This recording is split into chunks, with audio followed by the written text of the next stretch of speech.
Mixing the dream. It was dark now. The night had already begun. The BFG, with Sophie sitting on his hand, hurried into the cave and put those brilliant, blinding lights that seemed to come from nowhere. He placed Sophie on the table. Stay there, please, he said, and no chittering. I is needing to listen only to silence when I is mixing such a naughty, explicit dream as this. He hurried away from her. He got out an enormous empty glass jar that was the size of a washing machine. He clutched it to his chest and hurried towards the shelves on which stood thousands and thousands of smaller jars containing the captured dreams.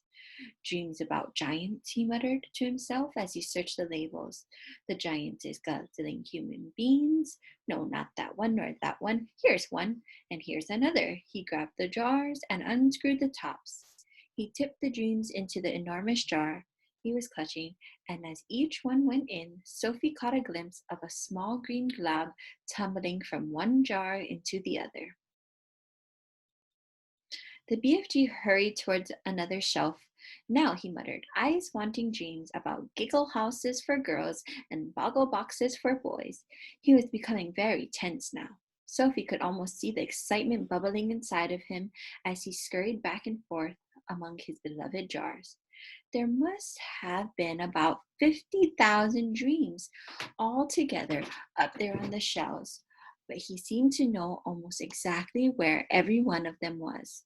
Dreams about little girl, he muttered, and dreams about me, about the BFG. Come on, hurry up, get on with it. Now where in the wonky world is I keeping those? And so it went on. In about half an hour, the BFG had found all the dreams he wanted and tipped them into the one huge jar. He put the jar on the table. Sophie sat watching him, but he said nothing. Inside the big jar, lying on the bottom of it, she could clearly see about 50 or of those oval green, sea green jellyfish shapes, all pulsing gently in and out, some lying on top of others, but each one still a quite separate individual dream. Now we is mixing them, the BFG announced. He went to the cupboard where he kept his bottles of Fobscottle, and from it he took out a giant egg beater. It was one of those that had a handle which you turn, and down below there are a lot of overlapping blades that go whizzing around.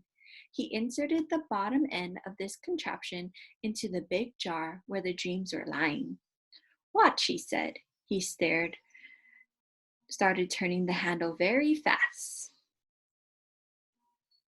Flashes of green and blue exploded inside the jar. The dreams were being whisked into a sea green froth. The poor things, Sophie cried. They is not feeling it, the BFG said as he turned the handle. Dreams is not like human beings or animals. They has no brains. They is made of zosimus. After about a minute, the BFG stopped whisking. The whole bottle was now full to the brim with large bubbles. They were almost exactly like the bubbles we ourselves blow from soapy water, except that these had even brighter and more beautiful colors swimming on their surfaces. Keep watching, the BFG said. Quite slowly, the topmost bubbles rose up through the neck of the jar and floated away. The second one followed, the third and the fourth. Soon the cave was filled with hundreds of beautifully colored bubbles, all drifting gently through the air. It was truly a wonderful sight as Sophie watched them. They all started floating towards the cave entrance, which was still open. They're going out, Sophie whispered. Of course, the BFG said. Where to? Those is all the little tiny dream bits that I isn't using, the BFG said. They is going back to the misty country to join with proper dreams. It's all a bit beyond me, Sophie said. Dreams is full of mystery and magic, the BFG said. Not to try to understand them. Look in the big bottle and you will now see the dream you is wanting for the queen. Sophie turned and stared into the great jar. On the bottom of it, something was thrashing around wildly, bouncing up and down and flinging itself against the walls of the jar. Good heavens, she cried. Is that it? That's it, the BFG said proudly. But it's It's horrible, Sophie cried. It's jumping about. It wants to get out. That's because it's a trogglehumper, the BFG said. It's a nightmare. Oh, but I don't want you to give the queen a nightmare, Sophie cried. If she's dreaming about giants guzzling up little boys and girls, then what is you expecting it to be except a nightmare, the BFG said. Oh no, cried Sophie. Oh yes, the BFG said. A dream where you is seeing the little children being eaten is about the most frightensome, troggle-humping dream you can get. It's a kicksy bog thumper, it's a wopsy gob switcher, it's all of them riddled into one. It is as bad as that dream I blew into the flesh lump eater this afternoon. It is worse. Sophie stared down at the fearful nightmare dream that was still thrashing away in the huge glass jar. It was much larger than the others. It was about the size and shape, shall we say, a turkey's egg? It was jellyfishish. It had tinges of bright scarlet deep inside. There was something terrible about the way it was throwing itself against the sides of the jar. I don't want to give the queen nightmare, Sophie said. I is thinking, the BFG said, that your queen will be happy to have a nightmare. If having a nightmare is going to save a lot of human beings from being gobbled up by the filthy-some giants. Is I right or is I left? I suppose you're right, Sophie said. It's got to be done. We'll soon be getting over it, the BFG said. Have you put all the other important things into it? Sophie asked. When I is blowing the dream into the queen's bedroom, the BFG said, she will be dreaming every single little thing-a-ling you is asking me to make her dream. About me sitting on the windowsill, that part is very strong. About a big friendly giant, I is putting in a nice long gobbet of him, the BFG said. As he spoke, he picked up one of the smaller jars and he quickly tipped the struggling, thrashing troggle-humper out of the large jar into the small one. Then he threw the lid tightly onto the small jar. That's it, he announced. We is now ready. He fetched a suitcase and put the small jar into it. Why bother to take a big suitcase when you've only got one jar, Sophie said. You could put the jar in your pocket. The BFG looked down at her and smiled. By gobbles, he said, taking the jar out of the suitcase. Your head is not quite so full of grime sludge after all. I can see you was not born last week. Thank you, kind sir, Sophie said, making a little curtsy from the tabletop. You is ready to leave, the BFG said. I'm ready, cried Sophie. Her heart was beginning to thump at the thought of what they were about to do. It really was a wild and crazy thing. Perhaps they would both be thrown into prison. The BFG was putting on his great black coat. He tucked the jar into a pocket in his cloak. He picked up his long trumpet-like dream blower. Then he turned and looked at Sophie, who was still on the tabletop. The dream bottle is in my pocket, he said. Is you going to sit in there with it during the travel? Never, cried Sophie. I refuse to sit next to that beastly thing. Then where is you going to sit? The BFG asked her. Sophie looked him over a few moments. Then she said, if you would be kind enough to swivel one of your lovely big ears so that it is lying flat like a dish, that would be a very cozy place for me to sit.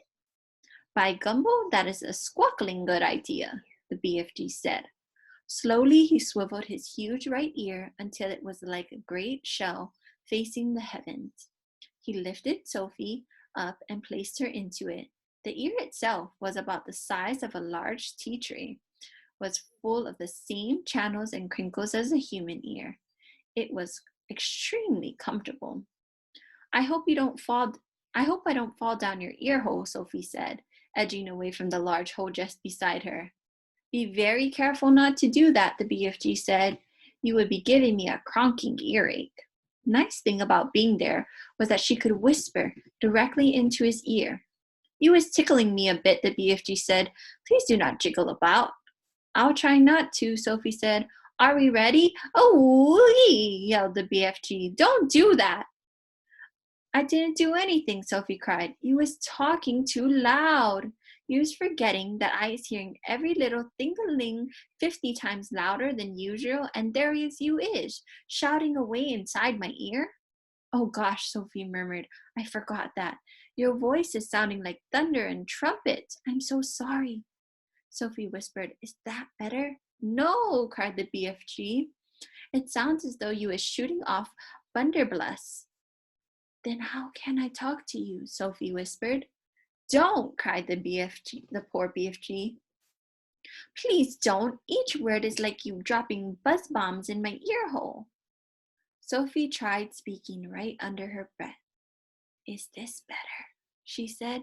She spoke so softly she couldn't hear her own voice. That's better, the BFG said. Now I is hearing you very nicely. What is you trying to say to me just now? I was saying, are we ready? We is off, cried the BFG, heading for the cave entrance. We is off to meet Her Majesty the Queen. Outside the cave, he rolled the large stone back into place and set off at a tremendous gallop. And that is the end of our chapter. And now we can move on to our questions and our comprehension packet. First, we have some multiple choice questions. Why must the BFG give the Queen a nightmare? And where does Sophie hide as the BFG journeys to England? We just read that part, so that one should be an easy one to answer. Next, we have our comprehension and analysis questions.